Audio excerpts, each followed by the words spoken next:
पैसों की ही प्रॉब्लम थी। पापा सर थोड़े ड्रिंक करते थे, तो घर में डेली झगड़ा होते रहता था। तो पापा से एकदम जो सपोर्ट एक्सपेक्ट की जाती है सर, वो नहीं मिल पा रहा था। तो आप जॉइंट फैमिली में रहते हो या सिर्फ माता पिता घर में? सेपरेट रहते हैं मम्मी पापा। क्लास अराउंड 4 में था ना, तो मेरी मम्मी ने टैली में लगा दिया था, भले मुझे समझ में आया ना आया। क्लास 4th से? हाँ सर, एकदम ही एडवर्स कंडीशन आ गया था कोरोना के बाद। तो उस टाइम पे जो मकान मालिक है वो भी घर खाली कर दो बोले थे, हम किराया नहीं दे पा रहे थे। कितना डिफिकल्ट होता है कि हिंदी माध्यम के छात्र के लिए इंग्लिश मीडियम में जाने में। इंडिया का टैक्स सिस्टम बहुत कॉम्प्लिकेटेड है और इसको हम सिंप्लीफाई करना चाहेंगे। इसके होने के बाद क्या सीए की जो इम्पोर्टेंस है वो कम हो जाएगी या और ज़्यादा हो जाएगी? घर पे पढ़ाई का माहौल किसने ज़्यादा बनाया, पिताजी ने या माता जी ने? जो मेरा सपना था सुनने से अलग तक आने का, वो आज मेरा पूरा हो रहा है सर। जय हिंद, मेरा नाम है अलक पांडे और आज मेरे साथ बैठे हैं सीए इंटरमीडिएट के एक टॉपर छात्र आर्यन अग्रवाल। आर्यन ने इस बार सीए इंटरमीडिएट में अपने पहले ही अटेम्प्ट में 411 नंबर हासिल किए। इनसे हमारी जान पहचान ऐसे हुई कि ये फिजिक्स वाला से सीए इंटरमीडिएट की तैयारी कर रहे थे और इसके पहले फिजिक्स वाला से ही ये सीए फाउंडेशन की भी तैयारी कर रहे थे। आर्यन की कहानी बहुत ही इंस्पायरिंग, बहुत ही मोटिवेटिंग और बहुत ही संघर्षों से भरी है। तो आर्यन की कहानी आज आर्यन से सुनेंगे। आर्यन, सबसे पहले बहुत बहुत बहुत बधाई हो। कैसा लग रहा है आपको अभी? सर बहुत अच्छा लग रहा है। जो मेरा सपना था सुनने से अलग तक आने का, वो आज मेरा पूरा हो रहा है सर। आप तो शून्य से आर्यन तक आओगे। ठीक है सर, बिल्कुल आऊँगा। आपकी कहानी थोड़ी डिटेल में सुनते हैं। तो आपका जन्म कहाँ पे हुआ, कहाँ से रहने वाले हैं आप, माता पिता क्या करते हैं, घर पे कौन कौन है? सर रायगढ़ छत्तीसगढ़ से हूँ और शुरू से ही वहीं तक रहा हूँ। मेरी मम्मी जो है ना हाउसवाइफ है और पापा नाश्ता का ठेला लगाते हैं शुरू से। और एक बहन है जो कि 12th में है और भाई क्लास 10th में सर।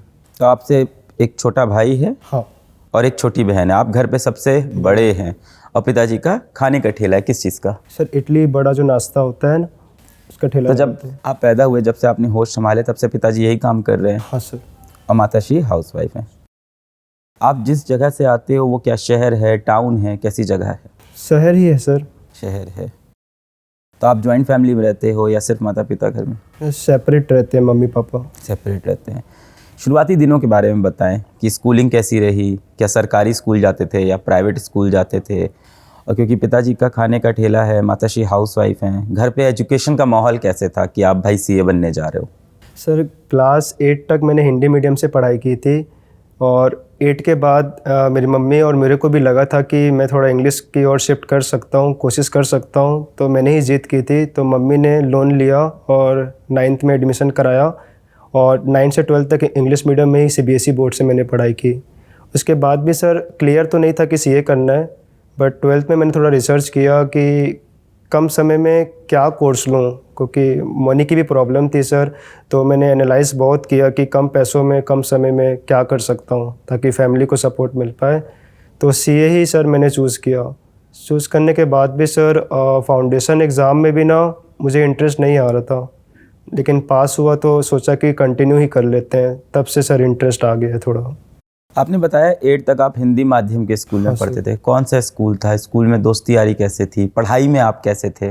सर 8 तक हिंदी मीडियम में पढ़ा हूँ, बट रेगुलर नहीं था। मैंने बीच में चेंजेस भी कई बार किए हैं, जैसे कि 5th क्लास तक एक स्कूल में था, फिर 6th दूसरे स्कूल में था, फिर 7th और 8th एक साथ दूसरे स्कूल में था।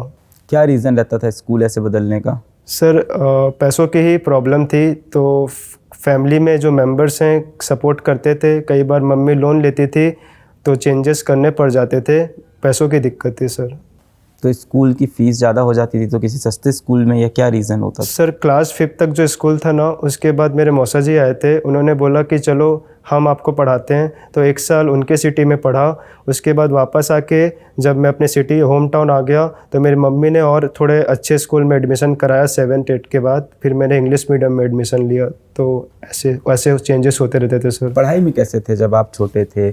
क्लास 1 to 5th की अगर बात करें उस वक्त? सर शुरू से ही एग्ज़ाम का डर तो रहता था, तो पढ़ाई शुरू से ही इंटरेस्टिंग है मेरे लिए। और खेल कूद की अगर बात की जाए तो सर बैडमिंटन मेरा फेवरेट रहा है। बैडमिंटन खेलते थे? हाँ सर। क्लास में मतलब कैसे बच्चे थे आप? क्या फर्स्ट सेकंड थर्ड आते थे या एक एवरेज बच्चे थे? किस तरह के? सर शुरुआत से ही फर्स्ट आया था। 9th क्लास में थोड़ा सा सेकंड आ गया था सर। बचपन से लेके 9th क्लास तक हमेशा फर्स्ट आए क्लास में, हाँ सर। और 9th में आके सेकंड आए, हाँ कैसा फील हुआ था? सर, मैंने एक्सेप्ट किया क्योंकि 9th क्लास में मैंने फ़र्स्ट टाइम इंग्लिश मीडियम में शिफ्ट किया था, तो ये तो होना ही था और इंग्लिश में फ़ेल भी हो गया था। लेकिन फिर मैंने मेहनत की सर, और आप ही का वीडियो देखता था सर मैं, क्योंकि उस समय भी आपने यूट्यूब में स्टार्ट किया था, तो फिज़िक्स का जो तैयारी करता था ना, बायो फिज़िक्स और केमिस्ट्री आप ही का देखता था सर। इंटरेस्ट आया था सर, तो मैंने 10th में मेहनत की। तो आप कह रहे हो आप हिंदी माध्यम से अंग्रेजी माध्यम में गए 9th क्लास में, कितना डिफ़िकल्ट होता है कि हिंदी माध्यम के छात्र के लिए इंग्लिश मीडियम में जाने में, क्योंकि आपका साइंस, विज्ञान, गणित, मैथ सभी कुछ इंग्लिश में स्टार्ट हो जाता है, कितना डिफ़िकल्ट होता है वो? सर मेनली तो इंग्लिश सब्जेक्ट में ही प्रॉब्लम आती है, लैंग्वेज है तो स्ट्रिक्ट चेकिंग होती है। मुझे मैथ्स में ज़्यादा सर इशू नहीं आया था, इंग्लिश में बहुत इशू आया था, मैं फेल तक हो गया था। और अदर सब्जेक्ट में टीचर ने रिकमेंड किया था कि आप डिक्शनरी रखिए, नोट करिए पॉइंटर्स को। प्लस सर जैसे इन्वायरमेंट से ही हम इंग्लिश बोलना सीख पाते हैं, तो मैं मेनली ना प्रैक्टिस करने के बजाय यूट्यूब से लेक्चर देखता था कि टीचर कैसे इंग्लिश बोल पाते हैं अच्छे से। तो धीरे धीरे इंग्लिश में सर पकड़ बनते चले गई। अभी आपका स्पोकन भी सही हो गया है कि अभी ऐसा है कि समझ में आ जाता है, लिख लेते हैं, बोलने में अभी भी झिझक होती है, ऐसा है? बोलने में झिझक आज भी है सर, लिख पा जाता हूँ। कैसे वर्क कर रहे हो उसके ऊपर आप? सर एक्स्ट्रा तो उसके ऊपर सर अभी टाइम नहीं निकाल पाता हूँ, ना ही अटेंशन दे पा रहा हूँ। ज़रूरत है आपको लगता है?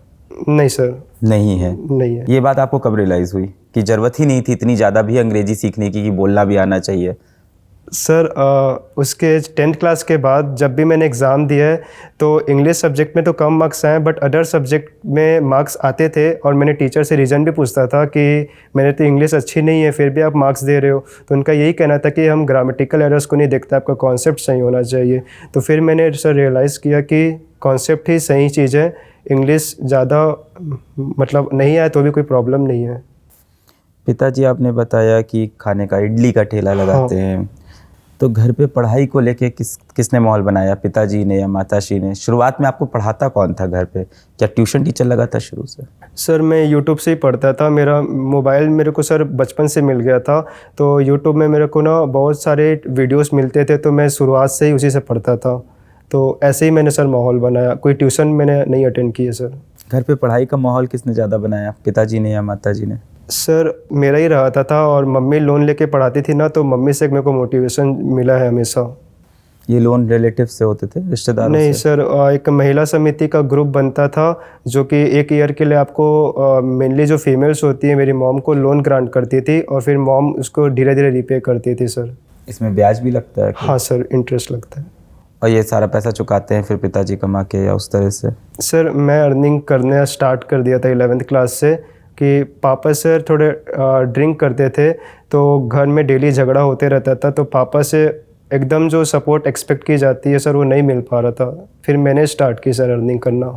आप क्या करते थे 11 से? सर 12th क्लास में जब एकदम ही एडवर्स कंडीशन आ गया था कोरोना के बाद, तो उस टाइम पे जो मकान मालिक है वो भी घर खाली कर दो बोल रहे थे, हम किराया नहीं दे पा रहे थे। तो फिर मेरे पास कुछ था नहीं, तो मैंने सोचा कि ट्यूशन ही पढ़ाना स्टार्ट करते हैं। तो घर में बुला भी नहीं पा रहा था, मैंने होम ट्यूशन स्टार्ट किया, लोगों के घर घर जाके सर पढ़ाना स्टार्ट किया। किस क्लास के बच्चों को पढ़ाते थे आप? सर 10th तक ही पढ़ा पाता था, क्योंकि 11th-12th में तो मैं खुद ही था उस टाइम सर। आप पढ़ा के खुद कितना पैसा कमा लेते थे? सर उस टाइम पे 15,000 तक अराउंड आ जाता था। 15,000 रुपये? सर मैं दिन के 8-9 घंटे देता था। तो फिर अपनी पढ़ाई क्या करते थे आप? सर 11th-12th में उतना मेरे को बर्डन नहीं आया था जितना अभी CA एग्ज़ाम में आया था। मैं सर हो जाता था मेरे से। आपने 11-12 से शुरू किया? हाँ सर। ट्यूशन पढ़ाना? हाँ। घर घर जाके आप पढ़ाते थे? Yes sir. ये कोविड वाला एरा था? नहीं सर, कोविड के बाद का था। कोविड के बाद अराउंड 2021-22 के अराउंड, 21 के लास्ट नवंबर दिसंबर। जब कोविड आया तो भाई हाँ सब लोग घर में बैठ गए, लॉकडाउन लग गया। Yes sir. पिताजी की इडली का ठेला था बाहर, तो वो भी बंद हो गया बंद होगा। हो गया। उस वक्त कहाँ से फिर आप लोग पैसे ला सर रहे उस थे? टाइम सब्जी बेचते थे पापा, मतलब हमारे सिटी के एक विलेज एरिया में एक बहुत बड़ी मार्केट थी, जो कि सुबह 2-3 घंटे के लिए ओपन होती थी सब्जी के लिए। तो वहाँ से हम बल्क में उठाते थे, और पापा फिर घर घर जाके बेचते थे। और बीच में फिर मैंने भी आइडिया दिया कि हमारा जो इडली का काम है, इडली बड़ा का, उसको भी हम ऑनलाइन चालू करें। मैंने स्टेटस लगाया, अपने फ्रेंड को शेयर किया कि आपको चाहिए तो हम डिलीवरी कर देंगे। सर मेनली सब्जी बेचने से ही काम हो पाता था। आप जाते थे कभी सब्जी लेने यहाँ ये गांव में? सर मैं उतना मैच्योर नहीं था उस टाइम में, मेनली ना उस टाइम क्लास 10th में था जब कोविड चल रहा था, मेरे एग्ज़ाम भी थे, तो मैं सर उतना ध्यान नहीं दे पा रहा था, बाहर के इन्वायरमेंट से बिल्कुल भी अवेयर नहीं था सर उस टाइम। ऐसा एक परसेप्शन है इंडिया में कि जितना बच्चा मेंटली शार्प होता है, तेज होता है, वो साइंस लेता है। आपको भी ऐसा किसी ने फील कराया कि कॉमर्स क्यों ले रहे हो यार, साइंस लेनी चाहिए?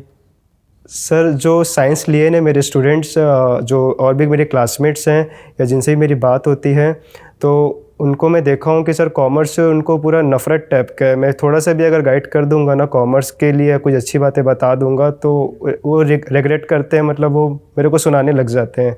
बट सर मेरा इंटरेस्ट शुरू से ही कॉमर्स में इसलिए क्योंकि मेरी मम्मी ने मुझे टैली सिखाया है छोटे क्लास से ही। क्लास अराउंड 4 में था ना, तो मेरी मम्मी ने टैली में लगा दिया था, भले मुझे समझ में आया ना आए। तो अकाउंटिंग सॉफ्टवेयर जो टैली है मैंने सर 4-5 बार सीखा है। क्लास 4th से? हाँ सर सिखाता भी हूँ अभी तो।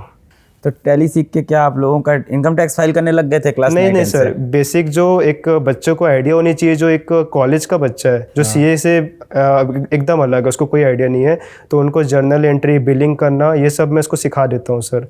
बेसिक टैली सिखाना आता है? हाँ सर। क्या बात है, टैली का एक कोर्स रिकॉर्ड कर दो, हम लोग भी सिखा दें बच्चों को। बिल्कुल सर। नहीं, टैली सीखने की यार बहुत लोगों को चाहत होती है, पैसा भी लगता है, आप यहाँ से सस्ता रिकॉर्ड कर दो, सब लोग सीख लेंगे। आपको अच्छे से आता है ना एकदम? हाँ सर आता है। क्या बात है।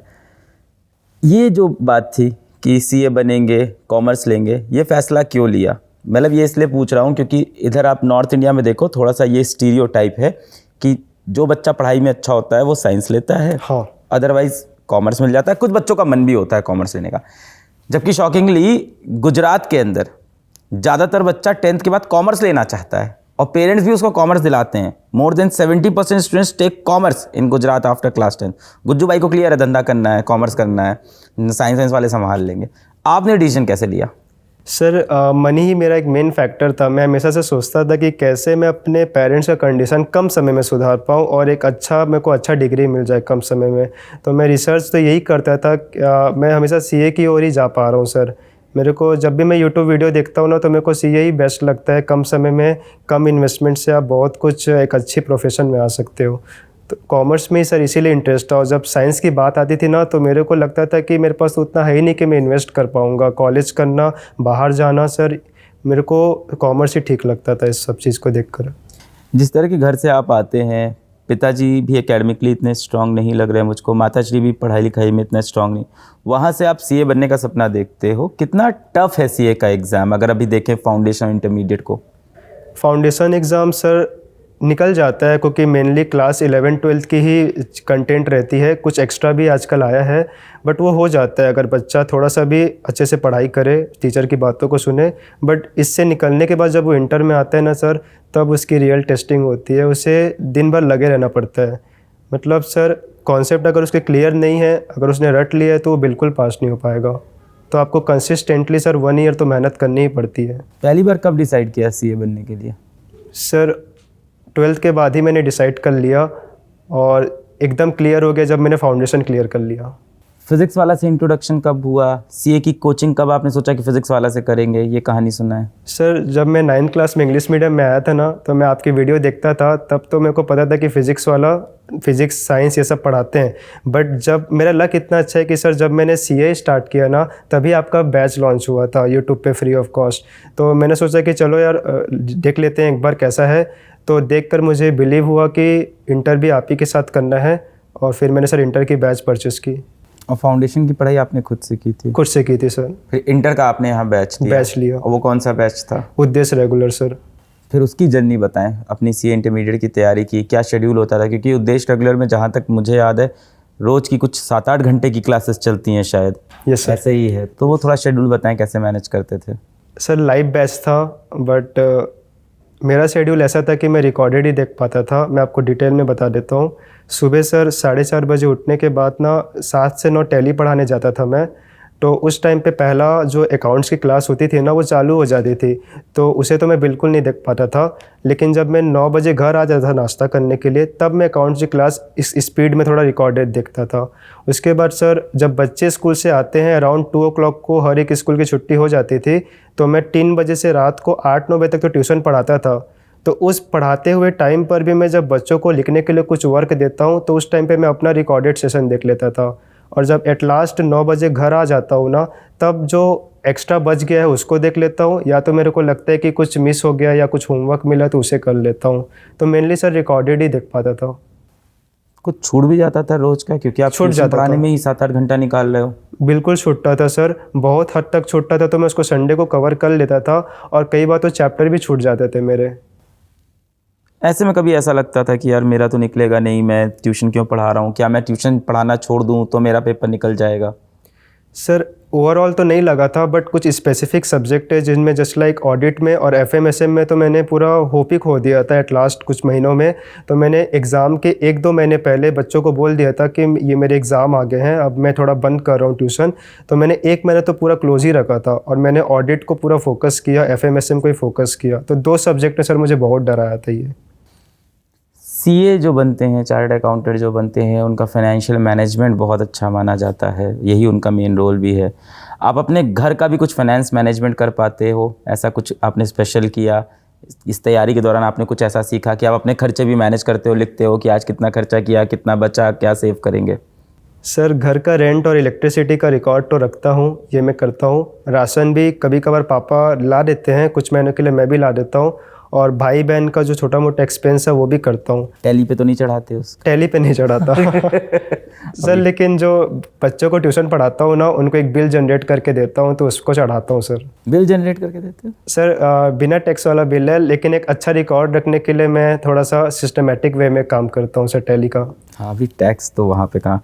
टैक्स से चीज़ याद आई, हमारी फाइनेंस मिनिस्टर ने अभी रिसेंटली बोला कि इंडिया का टैक्स सिस्टम बहुत कॉम्प्लिकेटेड है और इसको हम सिंप्लीफाई करना चाहेंगे, और हम इसका टैक्स सिस्टम इतना सिंप्लीफाई कर देंगे कि एक कॉमन इंसान भी अपना टैक्स भर सके। इसके होने के बाद क्या सीए की जो इम्पोर्टेंस है वो कम हो जाएगी या और ज़्यादा हो जाएगी? सर सीए तो कंसल्टेंसी सर्विस बहुत अच्छा दे पाते हैं, तो मुझे नहीं लगता कि इम्पोर्टेंस कम होगी, क्योंकि अगर सामान या कुछ भी चीज़ जो है ना वो सिंप्लीफाई भी हो गई है, फिर भी अगर आप अवेयर नहीं है, मतलब आपको अगर टैक्स बचाना है, सिंप्लीफाई तो हो गई है बट कैलकुलेशन तो सीए ही करेगा।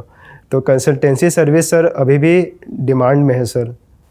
टैक्स बचाना है? हाँ। There are two terms, one is tax saving, other is tax evasion. What is the difference between these two? Sir tax evasion तो एक इलीगल काम हो गया, जब आप अपने माइंड को यूज़ करके मतलब नहीं करते हो, कुछ इलीगल वे में, या फिर रिश्वत होता है सर, ऐसे टाइप का यूज़ करके गलत चीज़ों का आप टैक्स को इवेट करना इसको बोलते हैं। बट टैक्स सेविंग आप प्रोफेशनल वे में, लीगल वे में लूप होल्स को यूज़ करके अगर आप कर रहे हो ना, तो इसको टैक्स सेविंग बोल सकते हैं। कोई एग्जाम्पल आपके पास होगा जिससे समझा पाएँ? सर अगर आप एक एम्प्लॉय हैं तो अगर आपके पास जैसे सीए की डिग्री है तो आप एम्प्लॉय नहीं हो सकते, आपको ना सीओपी आपके पास रहता है, सर्टिफिकेट ऑफ प्रैक्टिस। तो इस वे में आप सैलरीड एम्प्लॉय का काम नहीं कर सकते, आपको एक प्रोफेशन एंड बिजनेस के अंतर्गत आपको हेड में जाना होता है और टैक्स फाइल करनी होती है। और अगर कोई सीए का डिग्री मान लीजिए सीओपी होल्ड नहीं किया है तो उसे सैलरी हेड के अंदर क्लासीफाई किया जाता है। तो इन दोनों हेड में अलग अलग प्रकार से अलग अलग रेट से इनकम कंप्यूट किया जाएगा, टैक्स अलग आएगा। तो एक इंसान कैलकुलेट कर सकता है कि मेरे लिए क्या बेस्ट है, सीओपी लेना बेस्ट है कि बिना सीओपी एज ए एम्प्लॉय लेना बेस्ट है, जिसमें उसको कम टैक्स आता है, ऐसे वो टैक्स बचा सकता है अपना डिसीजन लेके। और इसमें कहाँ एंगल है इवेजन का? सर इसमें इवेजन नहीं है सर, ये तो आपने डिसाइड किया, आप लीगल वे से किए हो इसको। नहीं, इसमें इवेजन का एंगल ये है कि आप सैलरीड ना होकर कॉन्ट्रैक्चुअल आ जाओ और फिर अपने बहुत सारे बिल दिखा के अपने एक्सपेंसेस दिखा लो और वहाँ पे आप टैक्स सेविंग कर लो या इवेजन कर लो। तो we handle lot of people in different organisation. Evasion sir सुना है बट देखा नहीं है सर, तो मैं नहीं बता पाऊंगा। पर आगे देखना होगा, पकड़ना होगा। क्या है आगे एम, क्या है सीए बनने के बाद? क्या है, किसी कॉर्पोरेट में जाना है, सरकारी सेक्टर में जाना है, क्या एम है, क्या करना है सर? मतलब ऑडिटर सेक्टर में जाना है, कंट्रोलर फंक्शन में जाना है, फाइनेंस फंक्शन में जाना है, बिजनेस फाइनेंस में जाना है? सर टीचिंग से ही बहुत लगाव हो गया है। मतलब जब मैं स्टूडेंट्स को देखता हूँ, उनके डाउट क्लियर करता हूँ, अपनी गलतियों को समझता हूँ ना, तो मुझे ऐसा लगता है कि टीचिंग में ही अब जाना है, लाइफ उसी में ही बनानी है। इनफैक्ट सर अभी आर्टिकलशिप चल रही है ना, तो ऑफिस के सारे भैया लोग पूछते हैं कि क्या करेगा जाके, तो मैं टीचिंग ही बताता हूँ सर आज भी। अभी भी पढ़ा रहे हैं आप ट्यूशन? हाँ। तो अभी उसके साथ साथ अब सीए फाइनल की तैयारी करेंगे? सर फाइनल की अभी तैयारी स्टार्ट नहीं किया है, लेकिन हाँ नेक्स्ट ईयर से सर स्टार्टिंग से ही कर लूँगा, जनवरी से। अब आगे क्या वे फॉरवर्ड है यहाँ से? सर लगे रहना है, मतलब रुकना तो नहीं है, फाइनल की तैयारी करनी है, अब सीए बन के ही रहना है सर। और उसके बाद तो आप टीचर बनोगे? टीचर बनना है। कहाँ पढ़ाने का है, मतलब क्या आप एक फॉर्मल टीचिंग जॉब में जाओगे बीएड करके एमएड करके, या हम लोग जैसे इस टाइप के टीचर बनोगे एक इनफॉर्मल? सर मुझे ऑनलाइन प्लेटफॉर्म से ही पढ़ाना है। इनफैक्ट मैंने यूट्यूब में भी कई सारे छोटे मोटे वीडियो डालते रहता हूँ सर मैं। अच्छा, आपका यूट्यूब चैनल भी है? हाँ। ओके।